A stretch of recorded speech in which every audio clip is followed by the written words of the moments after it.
I think the biggest skill is, just staying genuinely curious about, what you're working on, asking questions, asking the why as to what you're doing and not just doing it for, just the sake of doing something. Asking those questions that are intentional and paint the bigger picture for yourself. I am an associate communications consultant at Portland General Electric, and my role is basically to support the employee comms team, the strategic and campaigns team, as well as the social media team.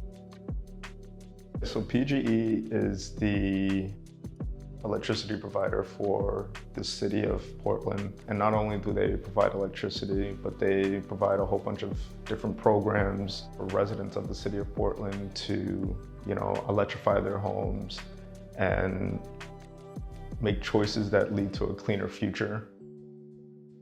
And I think with this new position with PGE, it's so much tied into the community and future goals. And that kind of gets me excited and gets me fired up to know that, I'm working on something that has greater implications than just me.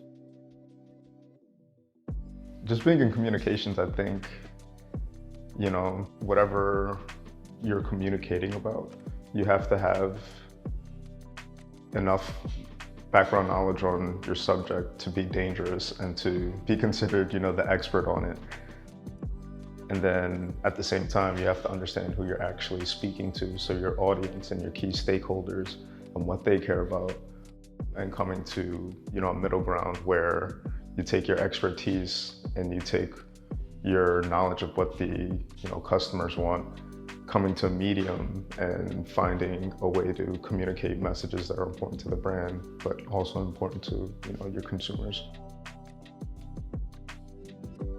Without writing, I don't know that I find any of the success in my life. I always knew that education was gonna take me beyond my immediate surroundings and settings. Once I picked up that I was naturally a good writer, I kind of leaned into that and tried to make a career for myself out of that. And, it was just something that I really just enjoyed when I was younger. Having a blank page of loose leaf, and then at the end of the day, front and back completed, and everything is concise and makes sense. You have an intro, you have a body paragraph, you have a conclusion, and then you just wrap the bow on top of it. It's, the whole process of it is really beautiful. I don't think I ever imagined myself in the utilities industry. So I can't say I've imagined any of this, but it seems to be working. And I've always just kind of stuck to the process of staying focused and staying passionate and committed to whatever my work is. Growing up born and raised in Brooklyn, you get certain attributes your hustle, your drive, your motivation. But I think I've gotten to a point where I've kind of outgrown that space and that pace of living my life. So I'm very much appreciating Portland and how slow it is, and having the time to think and just enjoy the sun and not have to be too concerned with what's next. Sometimes it's good not to know what's next.